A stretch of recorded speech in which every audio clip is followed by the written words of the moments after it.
Petrol اور جتنے بھی پاور سیکٹر ہے، سب سے پہلے تو ان کی قیمتیں بڑھیں گی. تو پھر یہ مشکل فیصلہ کیسے ہوا؟ مشکل فیصلہ تو کوئی بھی آپ کو بٹھا دیں آپ بھی یہ فیصلہ لے لیں گے. مشکل فیصلہ تو تب ہو جب اوپر جو بڑے سٹیک ہولڈرز ہیں، جو پاور بلڈنگ والے ہیں، ان پر ٹیکسز لگائے جائیں. میں میرے خیال سے اس کی تھوڑی سی وضاحت کر دیتا ہوں اگر آپ چاہیے. دیکھیے جو چیلنجز ہیں وہ تو ویزیبل ہیں، ہاں ڈھکے چھپے نہیں ہیں.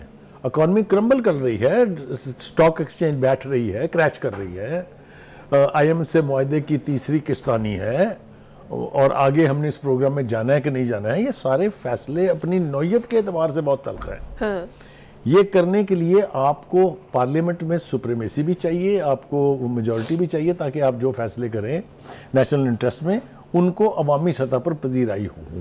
عوامی سطح پر کیسے ملے جب کہ بجلی مہنگی ہونے والی ہے، پیٹرول مہنگا وہی میں ہونے آ رہا والا ہے؟ ہوں، بالکل آپ نے ٹھیک سمت میں اشارہ کیا ہے.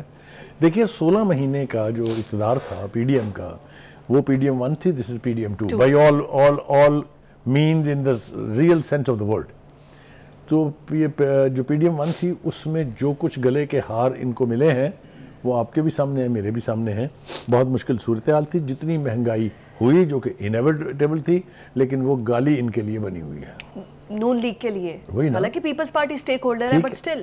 اچھا اب یہ اگر اسی طرح کے فیصلے کرتے ہیں جس سے عوام کی جو حالت زار ہے وہ خراب ہوتی ہے، تو آپ سوچ لیجئے گا کہ یہ گالی جو ہے یہ کس کو پڑے گی. ہیونگ سیڈ دیٹ جناب اب آ جائیے کہ آگے بڑھتے ہیں تھوڑا سا. یہ ہے مریم نواز کے سی ایم شپ پہ آ جائے. آپ کیوں بھول رہے ہیں؟ مریم نواز بھی تو ہے پنجاب کی وزارت اعلیٰ. جی بات یہ ہے کہ قدرت نے ان کو ایک ایسی پوزیشن میں ڈالا ہے which is again a very challenging task. Punjab کے بارے میں کہتے ہیں governing Punjab is governing 2/3 of Pakistan. Yes. Which means she needs to work a hell lot to justify his election as the chief minister and to meet all those challenges جو ہیں اس وقت کے جو انٹرم چیف منسٹر ہیں. انہوں نے کچھ model جو ہیں وہ چھوڑے ہیں جن کو اگر آپ پیس میں کمی کریں گے یا اگر اس سے بہتر نہیں کریں گے تو آپ کی پرفارمنس پر سوالیہ نشان اٹھیں گے. لیکن میں آپ کو ایک بات بتاؤں، اپنے چچا کی پرفارمنس سے مقابلہ میں ایک بات آپ کو بتاؤں، ہاں ایک عجیب سا کمپٹیشن ہے. She has to meet those standards also جو ان کے چچا نے مقرر کیے تھے، and those standard which this sitting incumbent جو انٹرم سیٹ اپ اس نے کیے ہیں. تو مشکل ٹاسک ہے، لیکن شی از اے یعنی وہ جس کو کہتے ہیں نا ہارڈ ٹاسک ماسٹر بھی ہیں، اور ان میں کمٹمنٹ کی، ان میں ڈیڈیکیشن کی اور ایفرٹس کی کمی نہیں ہے. Fair enough. تو ہم اس وقت یہ چانس ان کو ضرور دیں گے، اتنا ضرور کہیں گے کہ ہم امید کرتے ہیں اچھا کہ وہ سارے چیلنجز جو ہیں ان کو میٹ کریں گے اور اپنے آپ کو اس عہدے کا نہ صرف اہل ثابت کریں گے بلکہ عوام الناس جو اس صوبے کے عوام ہیں ان کی بہتری کے لیے، ان کی سہولت کے لیے کچھ ایسے اقدامات کر جائیں گے جو جس کو آپ کہیں کہ لوگ دیر تک یاد رکھیں. اگر میں اس کو سارے اس چیز کو سمرائز کروں، نون لیگ کا فیوچر ایسا نہیں لگ رہا جیسے یہ سی ایم شپ پر ہی آئے گا. اگر اچھا پرفارم نہ کیا تو دوبارہ شاید واپس نہ سیٹس ملیں ان کو. میرے خیال سے اس کو ذرا اور ایک طریقے سے دیکھ لیتے ہیں. ایک تاثر یہ قائم ہے کہ مسلم لیگ نون کا جو عروج ہے یا جو اقتدار کا سورج ہے یہ ڈوب رہا ہے. 16 مہینے کی کارروائی آپ کے سامنے ہے. میں نے یہ بالکل نہیں کہا، نہ میں یہ مانتا ہوں کہ نواز شریف نے ماضی میں کام نہیں کیے. ان کے کام سارے ویزیبل ہیں، بہت کام کیے ہیں انہیں، لیکن اس وقت ان کے لیے مشکلات بہت ہیں. اس لیے یہ دیکھنا ہوگا کہ کس طرف وہ حکومتوں کو لے کے جاتے ہیں، چاہے وہ مرکز کی ہے چاہے وہ پنجاب کی ہے. کیسے فیصلے کرتے ہیں، ڈیئرنگ ڈیسیجن اس کو کہتے ہیں. وہ کہتے ہیں نا کہ جب آپ کے سامنے پہاڑ مصیبتوں کا کھڑا ہو تو لائک اے ڈیئر ڈیول آپ کو آنکھوں میں آنکھیں ڈال کے دیکھنا ہوتا ہے اور فیصلے کرنے ہوتے ہیں. کیا وہ کر پائیں گے؟ یہ ہوگا یہ نہیں ہوگا. لیکن اچھا نہیں ہے، وفاق میں بھی آپ کی گورنمنٹ بن رہی ہے اور پنجاب میں بھی آپ کی بن رہی ہے، تو فنڈز میں یا ویسے معاملات کو بنانے میں آپس میں مشاورت میں مسئلہ تو کوئی نہیں ہوگا. دیکھیے مسئلہ ہونا نہیں چاہیے. جب نواز شریف صاحب پرائم منسٹر تھے اور شہباز شریف صاحب صوبے میں چیف منسٹر تھے تو فنڈ کی ایلوکیشن کا، فنڈ کی اویلیبلٹی کا کبھی کوئی مسئلہ نہیں ہوتا. یہی مسئلہ، بلکہ یوں کہیے کہ جو پالیسیز سینٹر میں بنتی تھی اس کی امپلیمنٹیشن ایک بڑے صوبے میں لیٹر اینڈ اسپرٹ میں ہو جاتی تھی. اس لیے وہ بھی ایک بہت بڑی ایڈوانٹیج تھی.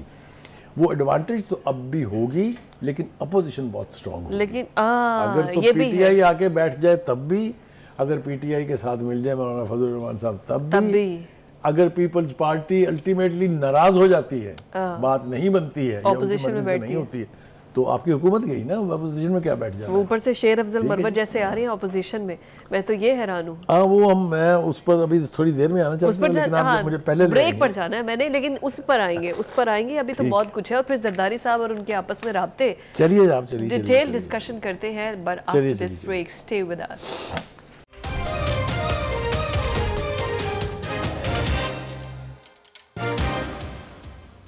گورنمنٹ کی بات تو ہم بریک پر پہلے بھی کر رہے تھے, بریک پر جانے سے پہلے, بٹ بخاری صاحب کچھ فیڈرل کیبنٹ کی بات نہ کر لی جائے کہ کون آ رہا ہے فیڈرل کیبنٹ میں. اور اس سے بھی امپورٹنٹ بات, یہ جو مراد علی شاہ کے ساتھ 2-3 اور کمپٹیشن میں آ گئے ہیں سی ایم کے لیے, ذرا اس پر تو نظر ثانی کریں, کیا کرنے جا رہی ہے پیپلز پارٹی سندھ میں؟ ہاں میرے خیال سے اس کے اوپر بات کرنا بہت ضروری ہے. دیکھیے سندھ کی کابینہ میں تو جو لوگ آئیں گے وہ اپنی جگہ, ایک بات تو یہ یاد رکھیے کہ وہاں پر 5 وزیر ان کو ایم کیو ایم کو دینی پڑیں گی, 5 وزارتیں سندھ میں. یہ آلموسٹ انڈرسٹینڈنگ ہے اور اس میں تبدیلی کا امکان بہت کم ہے. اوکے. لیکن سندھ کی جو چیف منسٹرشپ ہے نا, اصل میں وہ معاملہ ہے, وہ جو ہے نا اپنے مراد علی شاہ صاحب, وہ کئی سالوں سے, جب سے پیپلز پارٹی کی حکومت ہے وہاں, قائم علی شاہ صاحب کے بعد سے وہ چل رہے ہیں. اب اس میں ایک تو فریال تالپور صاحب جو بہت ہیوی ویٹ نام ہے, آپ نے بلاول کی بھپو رشتہ بھی بتا دیا کہ وہ بھپو ہیں بلاول صاحب کی, اور شرجیل میمن صاحب جو اس پورے عرصے میں سپوکس پرسن رہے ہیں پیپلز پارٹی کے بھی اور سندھ گورنمنٹ کے بھی. And he was very active. جی. اور دوسرے ہیں ناصر Ali Shah sahib. Nasir Ali Shah is a real worker, very hard working and very dedicated worker of Peoples Party. تو یہ 3 نام شامل ہو گئے ہیں. اس کا مطلب یہ کہ 3 تو رن میں ہیں اور ایک فیورٹ آلریڈی موجود ہیں جو مراد علی شاہ صاحب ہیں. یس. اچھا جی, میں نے جیسا عرض کیا کہ 5 وزارتیں یہاں ایم کیو ایم. اچھا ویسے کتنی خوبصورت بات ہوگی, پنجاب میں مریم نواز, سندھ میں ہمارے پاس وہاں بھی نئی تاریخ لکھی جا رہی ہے کہ پنجاب میں بھی پہلی دفعہ خاتون جو ہے وزیر اعلیٰ بنے گی, اور وہاں پر بھی پہلی دفعہ اگر بنتی ہے تو. اب آ جائیں جناب وفاقی کابینہ کی طرف. ہاں جی, وہاں کی کیبنٹ. وفاقی کابینہ کے حوالے سے ہم یہ سن رہے ہیں کہ 25 رکنی کابینہ بنے گی انیشلی, یعنی پہلی کابینہ میں 25 لوگ ہوں گے. اس میں 3 سے 5 وزارتیں جو ہے ایم کیو ایم کو دینے کا وعدہ کیا ہے. اچھا, سندھ میں ان کو مل رہی ہیں 20-25, پروونشل کیبنٹ میں 5 مل رہی ہیں, سوری, اور 3 سے 5 ان کو وفاقی کابینہ میں ملیں گی. اور انہوں نے مطالبہ یہ کیا ہے کہ بھائی صاحب یہ زبانی باتیں ہم ماننے کے لیے تیار نہیں ہیں, ہمیں لکھ کے دیں. اچھا. اور اس کے لیے جو ان کے کینڈیڈیٹس ہیں ان کا ذرا نام میرے خیال سے ہم شیئر کر لیں. ان میں خالد مقبول صدیقی صاحب ہیں, فاروق ستار ہیں, سید مصطفیٰ کمال, سید امین الحق اور خواجہ اظہار الحسن. بالکل ٹھیک. یہ وہ نام ہیں جو وزیر بنیں گے اگر 5 وزارتیں ان کو کابینہ میں مل جاتی ہیں. واہ, ٹھیک ہو گیا جی. کیا قسمت مہربان ہے ان پہ. اور ایک اور ساتھ میرے خیال سے تھوڑا سا اضافہ ہم کر دیں, وہ یہ کہ جو نون لیگ کے وزراء ہیں ان کے علاوہ جو لائکلی منسٹر ہیں, جو باقی کے 25 کی خانہ پوری کریں گے, ان میں اسحاق ڈار صاحب obviously he is going to be the finance minister. Ayaz Sadiq صاحب ہیں, خواجہ آصف ہیں, حسن اقبال ہیں, مریم اورنگزیب ہیں, عطا اللہ طارڑ ہیں, شیزا خواجہ ہیں, ریاض الحق جج ہیں, بلال ازرکیانی ہیں, طارق فضل چودھری, راجہ کمر الزمان اور رانا تنویر حسین. ہاں ٹھیک ہے, سب ریناؤنڈ نیم ہے, سب پہلے عہدے رکھ چکے ہیں. ان میں سے بس میرے خیال سے شیزا خواجہ پہلا نیا نام ہے, اور عطا اللہ طارق کو منسٹر, لیکن وہ ہی واز ویری ایکٹیو. عطا اللہ طارق کو ایٹ لیسٹ, اور استحکام پارٹی کے جو, لیکن میں سردار ایاز صادق کو ایز اے اسپیکر دیکھنا چاہوں گی, یہ میری خواہش ہے. دیکھیے چوائس بہت لمیٹڈ ہے. پیپلز پارٹی میں راجہ اشرف صاحب ہیں جو وزیر اعظم.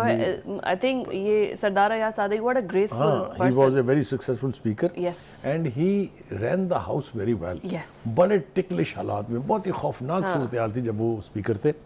تو راجہ پرویز اشرف صاحب وہ بھی بہت اچھے اسپیکر تھے. اور above all don't forget Yousuf Raza Gilani. Yes. تو چوائس جو ہے اس میں لمیٹڈ نہیں ہے, بہت چوائس ہے.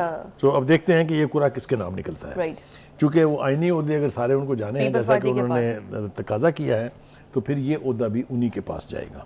ٹھیک ہو گیا جی. اب آ جائیں جناب ذرا, جو مریم نواز صاحبہ نے ایک ٹویٹ کیا کل رات کو لیٹ نا, نواز شریف کی سیاست پہ. ہاں, انہوں نے کہا کہ جی ایک تاثر قائم کرنے کی کوشش کی جا رہی ہے کہ نواز شریف صاحب جو ہیں وہ سیاست سے آؤٹ ہو گئے ہیں, یا علیحدہ ہو گئے ہیں, یا پل بیک کر لیا انہوں نے. ان کا یہ بالکل تاثر جو ہے غلط ہے. وہ 5 سال تک حکومتی سرپرستی اور بھرپور سیاست کریں گے, وفاقی بھی اور صوبائی پنجاب کی بھی. دوسرا انہوں نے کہا کہ میاں محمد نواز شریف وفاق و پنجاب میں اپنی حکومتوں کی سرپرستی کریں گے. Fair enough. اور دوسرا انہوں نے یہ بھی کہا جو کہ شہباز شریف صاحب نے پریس کانفرنس میں کہا تھا کہ میں اور مریم نواز اور شہباز شریف صاحب جو ہیں ہم سپاہی ہیں نواز شریف صاحب کے، اور ان کی نگرانی میں ان کے احکامات کے تحت ہم یہ حکومتیں چلائیں گے. بالکل تو یہ ری ایشورنگ بات ہے. یہ آپ نے مریم کی بات کر دی، لیکن آئی پی پی کی بات کرتے کرتے آپ کی بات آدھی رہ گئی تھی. آپ کیوں ارن چودھری کو نام نہیں لیتے پروگرام میں؟ مجھے دیکھیے، ایک تو انہوں نے ریکارڈ قائم کر دیا سب سے زیادہ ووٹ لے کے، کیا بات، اور دوسرا یہ کہ ان کے حصے آئے گا جی وزیر اعظم کا معاون خصوصی بننا، جس کا عہدہ جو ہے وہ فیڈرل منسٹر کے برابر ہوتا ہے، لہٰذا وہ بھی جھنڈے والی گاڑی میں دیکھے جائیں گے. لیکن مشوروں پہ عمل نہ کرے، بس میرا مشورہ ہے یہ. بس وہ تو پھر آپ دیکھ لیں جو ہے. یار ایک بات میں بھول جاؤں گا، وہ میرے خیال سے ضرور کرنی چاہیے. الیکشن کی جو ہے جس کو ڈسپیوٹڈ بنانے کی کوشش کی جا رہی ہے، یا آپ سمجھیے کہ وہ بن گیا ہوا ہے. میرا خیال ہے ایک اس کے اوپر ہمارا جو کیلکولیٹڈ کینڈیڈ ویو ہے وہ یہ ہے کہ بھائی جس کے پاس بھی فارم 45 سے زیادہ ہیں، ہاں جی، اور وہ جسٹیفائی کر سکتا ہے اپنے کلیم کو، وہ ونر ہے. ہاں، یہ ہماری سٹیٹڈ پوزیشن ہے. یہ آئی تھنک الیکشن کمیشن میں بھی یہ ڈسکس ہوگا ٹریبیونل میں. تو یہ تو ہم نے کہہ دیا کہ فری اینڈ فیئر الیکشن کا تقاضا کرنے والے لوگ جو ہیں ان کو ہم یہ میسج دینا چاہتے ہیں یہاں سے کہ بھائی جس کے پاس فارم 45 زیادہ ہیں، جو ان کے مطابق جیتا ہوا ہے، ہم اس کو ونر تسلیم کر لیتے ہیں. اب پاسنگ مارکس میں عرفان صدیقی کی جو سٹیٹمنٹ پیپلز پارٹی کی تھی اس کو پلیز جی بتائیے، وہ بہت کیا امپورٹنٹ سٹیٹمنٹ ہے؟ وہ بہت امپورٹنٹ سٹیٹمنٹ ہے جی. انہوں نے کہا کہ جناب پہلی بات تو یہ ہے کہ ہم یہ نہیں چاہیں گے کہ ہمارا پرائم منسٹر بنا کے اور پھر پیپلز پارٹی پیچھے سے سیڑھی کھینچ لے. تھوڑا ڈیفیکلٹ بیان ہے، لیکن بہرحال انہوں نے یہ بیان دیا. انہوں نے کہا کہ اس وقت صورتحال یہ ہے کہ کوئی ایک سنگل پارٹی جو ہے وہ حکومت بنانے کی پوزیشن میں نہیں ہے، اور ایسی صورتحال میں اکثر اسمبلی جو ہے وہ ٹوٹ جاتی ہے. 90 دن میں میرے خیال سے جو اکٹھ ہوا تھا کل چودھری شجاعت حسین کے گھر، جو کہ ایک طرح کا پاور سینٹر بنا ہوا ہے آج کل، وہ اس لیے بھی ضروری تھا کہ اس اسمبلی کو ڈیزالو ہونے سے روکا جائے، ان الیکشن کو کالعدم قرار دیے جانے سے بچانے کے لیے ایک انڈرسٹینڈنگ جو ہے وہ میجورٹی آف دا پارٹیز جن کے پاس ووٹس ہیں، جنہوں نے الیکشن جیتا ہے، وہ مل کے اس صورتحال کو ایورٹ کریں. وہ مجھے ایورٹ ہوتی دکھائی دے رہی ہے. بالکل ٹھیک ہو، کیونکہ حکومت بھی بنتی ہوئی دکھائی دے رہی ہے. اور اب تو یہ لیٹس سی کہ پرفارمنس پہ ہی ایک بات اور، یہ الیکشن کی جو بات ہو رہی ہے وہ ساتھ ساتھ ہم کرتے جائیں. نون لیگ کے ووٹر جو ہیں نا وہ 1,30,00,000 تھے اس دفعہ ہوئے ہیں، پچھلی دفعہ وہ 1,29,00,000 تھے. رائٹ. تو ان کے 4 لاکھ ووٹ بڑے ضرور ہیں، لیکن جتنے ووٹرز کی تعداد بڑی ہے اس کے مقابلے میں وہ کچھ نہیں ہے. رائٹ. جبکہ پی ٹی آئی جو ہے انہوں نے اپنا ووٹ بینک جو ہے وہ برقرار رکھا ہے اور بڑھایا. تو یہ دو چیزیں بھی میرے خیال سے ساتھ ساتھ کہنی ضروری تھی. دوسرا یہ کہ جو مخصوص نشستوں کی بات ہو رہی ہے وہ سر ہم نے بریک کے بعد کرنی ہے. پی ٹی آئی کو جو مخصوص نشستیں مل رہی ہیں اور جو پیپلز پارٹی اور پی ٹی آئی کے درمیان جو رابطے ہو رہے ہیں، بریک کے بعد ڈسکس کرتے ہیں. Stay with us. اوکے.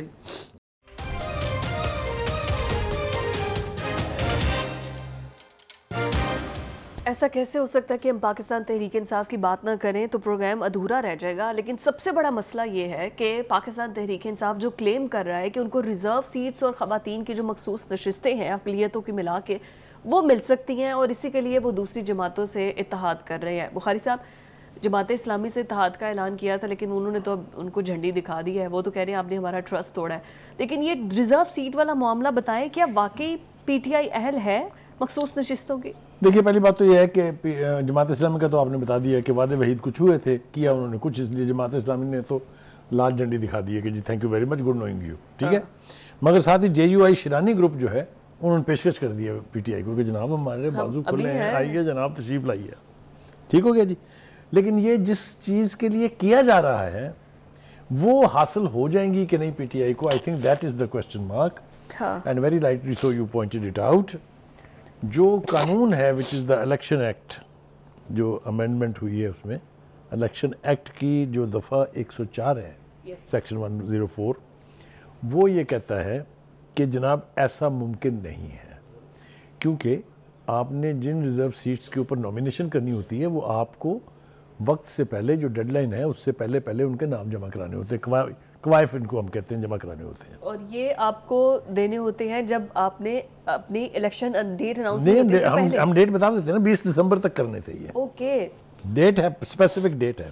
اور جو نام دیے ہوتے ہیں بس وہی ریزرو سیٹس میں وہ آپ نے ہاں صرف وہ چینج نہیں ہو سکتی. ٹھیک ہے, اس کے اوپر ہم نے جی رابطہ کیا جو کنور دلشاد صاحب ہیں ان سے, وہ ان کو ہم اتھارٹی مانتے ہیں کہ وہ جو کہتے ہیں الیکشن کمیشن کے بارے میں وہ درست بھی ہوتا ہے اور according to the spirit of the law بھی ہوتی ہے.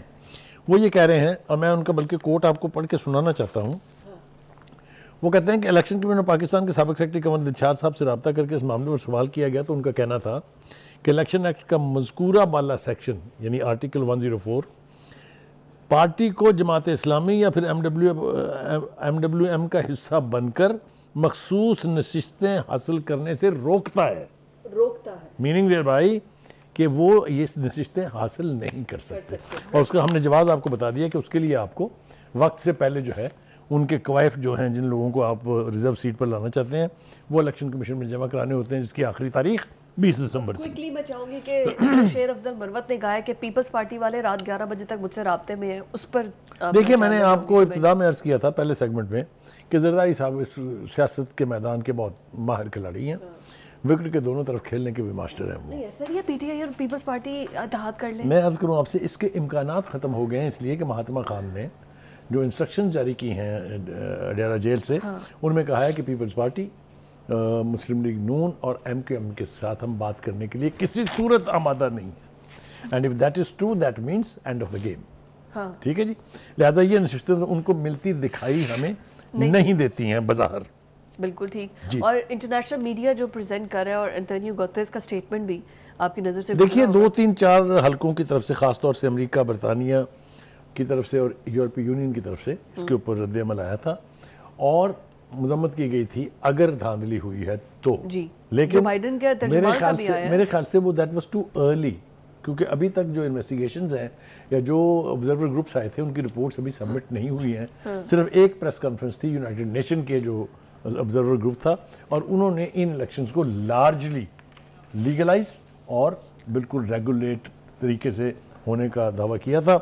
گوتریز صاحب جو ہیں وہ یقیناً طور پہ یہ کہہ رہے ہیں کہ جناب آپ انویسٹیگیٹ کریں کہ اس دن آپ نے موبائل سروس اور نیٹ سروس کیوں بند کی تھی اور نتائج میں تاخیر جو ہوئی ہے اس کا سبب کیا ہے. تو یہ ہمیں سمجھ میں آتا ہے. دیکھیے یہ اس طرح کے ریئیکشنز آتے رہتے ہیں, اس کے پیچھے کیا ہے وہ ہم کسی اور پروگرام میں پھر وضاحت کے ساتھ اپنے لوگوں سے شیئر کریں گے.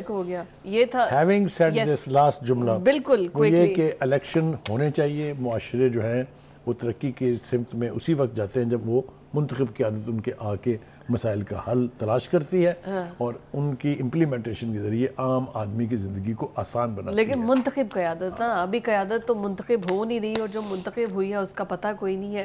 بخاری صاحب تھینک یو سو مچ. ناظرین آج کے پروگرام سے اتنا ہی, آپ سے کل ملاقات ہوگی. اللہ حافظ.